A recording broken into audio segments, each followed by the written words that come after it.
ஆமென். அல்லேலூயா. உங்கள் யாவருக்கும் என்னுடைய அன்பின் வாழ்த்துக்கள். நம்ம ஒவ்வொருவரும் ஒரு கண்ணாடி போல. இப்ப நம்ம முகத்த பார்க்கணும்னா, நம்ம சரீரத்த பார்க்கணும்னா, ஒரு கண்ணாடி தேவை.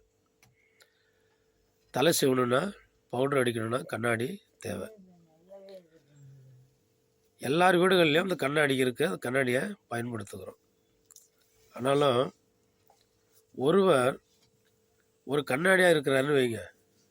எப்படி நம்ம கண்ணாடியில முகத்த பார்த்து நம்மளுடைய தலையை அலங்கரித்துக் கொள்ளுகிறோமோ, முகத்தில பவுடர் பூசிக்கிறோமோ, நம்ம முகத்த பார்க்குறோமோ, தலையை வாரிக்கொள்ளுகிறோமோ, அதேபோல சமுதாயத்திலும் சரி, வீட்லயும் சரி, நம்ம ஒரு கண்ணாடியா இருந்தோம்னா, அநேகர் என்ன பண்ணுவாங்க? கண்ணாடியில நம்மளுடைய முகத்த பார்க்கும்போது பிரதிபலிக்குது. நம்மளே ஒரு கண்ணாடியாக நம்ம இருந்தோம்னா, இந்த சமுதாயத்தில, இந்த ஊர்ல, இந்த ஊராட்சியில, இந்த பட்டணத்தில நீதிமொழிகள்ல ஒரு வசனம் சொல்லுது, "இனிய நாவு எலும்பை நொறுக்கும்." இனிமையான பேச்சு, அன்பான வார்த்தை, அடைக்கலமான வார்த்தை, ஆதரிக்கிற வார்த்தை,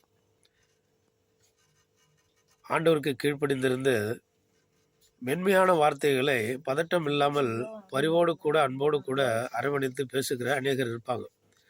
நிறைய பேர் அப்படி நம்ம பார்க்க முடியாது. ஒரு சிலர் இருப்பாங்க. அவங்க தான் அந்த கண்ணாடி. எப்படி நம்ம கண்ணாடி தேடி போய் எடுத்து நம்ம முகத்தை நம்ம பார்க்குறோமோ, அதே போல் அந்த மனிதனிடத்தில் அநேகர் கூடி வந்து சில நிறைய ஆலோசனைகளை கேட்பார்கள். ஆனபடினாலே நாமும் ஒரு சமுதாயத்திலும் சரி, நம்ம வீட்டிலையும் சரி, நம்ம சுற்று வட்டார பகுதியிலும் சரி, நம்ம ஆலயத்திலும் சரி, கர்த்தரை தொழுது கொள்ள போகிறோம் நம்ம ஆலயத்திலும் சரி, ஒரு கண்ணாடியாக நம்ம இருக்கணும். அப்படி இருந்தோம்னா கர்த்தர் நம்ம மேல் பற்றுதலாக இருப்பார், அன்பாக இருப்பார், ஆதரவாக இருப்பார், நம்ம ஜெபத்தை கேட்பார், விண்ணப்பத்தை கேட்பார், நமக்கு பதிலை கொடுப்பார். எல்லா ஜனங்களும் நம்மளுடைய ஆலோசனை கேட்பார்கள். தானியேல் ஐயா போல தரிசனங்களில், சொப்பனங்களில், வெளிப்பாடுகள் நமக்கு கர்த்தர் தந்து கடைசி நாட்களுக்குரிய தரிசனங்களையும் கர்த்தர் நமக்கு கொடுப்பார். நம்ம கண்ணாடியாய் இருப்போம். ஆமென். அல்லேலூயா.